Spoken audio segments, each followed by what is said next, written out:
आज इस national thought के माध्यम से हमसे पूछा गया कि अगर आप सरकार में होते तो क्या करते।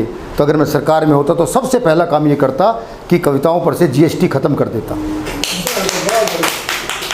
क्योंकि कविता समाज का दर्पण है और सदियों से कविता ने बदलने का काम किया है, समाज को बदलने का काम किया है। एक नई दिशा कि जिस धरती पर जन्म लिया है गीत उसी के गाना, जिस धरती पर जन्म लिया है गीत उसी के गाना, धरती माता से ही मिलता सबको पानी दाना, दिए जलाओ करो रोशनी आंधी से क्या डरना, अरे इनका काम बुझाना है तो अपना काम जलाना, उनका काम बुझाना है तो अपना काम जलाना। और मैं तो यही कहना चाहता हूं कि एक नेता ने अपनी पत्नी से कहा, सरकार की बात कर रहे हैं, सरकार में क्या हो रहा है, क्या होना चाहिए।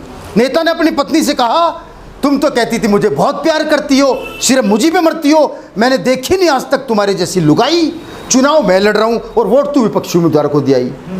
तो पत्नी बोली, मेरे नेता पतिदेव, मेरे भोले पतिदेव, मैं खुद अपनी राह में कांटे बोना नहीं चाहती और तुम्हें वोट देके 5 साल के लिए खोना नहीं चाहती, और तुम्हें वोट देके 5 साल के लिए खोना नहीं चाहती।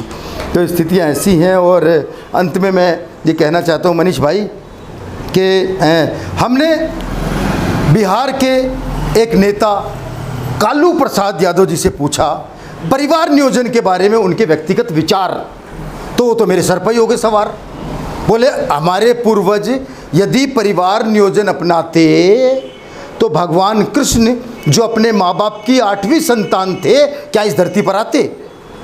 माना कि अधिक जनसंख्या विकास के मार्ग में अभिशाप है, लेकिन भगवान को अवतार लेने से रोकना भी तो महापाप है। मैंने कहा अरे मूर्ख नादान, जवाब सुनेगा। मैंने कहा अरे मूर्ख नादान, ईश्वर चाहे तो उसके पास अवतार लेने के असंख्य साधन हैं। वो चाहे तो पत्थर में भी जीवन बो सकता है और अपने भक्त प्रहलाद की रक्षा के लिए खंबे से भी प्रकट हो सकता है।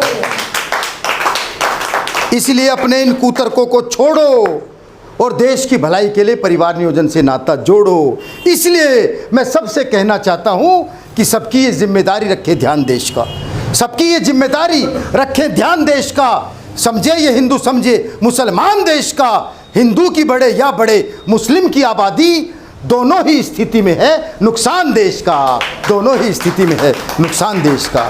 तो आइए हम आज नेशनल थॉट को धन्यवाद देते हैं कि उन्होंने राष्ट्रीय कवि संगम के बैनर पर हमारे इस कार्यक्रम को रिकॉर्ड किया, हमारी बात देश तक पहुंचाई। धन्यवाद। आप सब आए हुए कवियों और कवित्रियों का भी मैं हृदय से आभार व्यक्त करता हूं। आप सभी का बहुत बहुत आभार, बहुत बहुत धन्यवाद।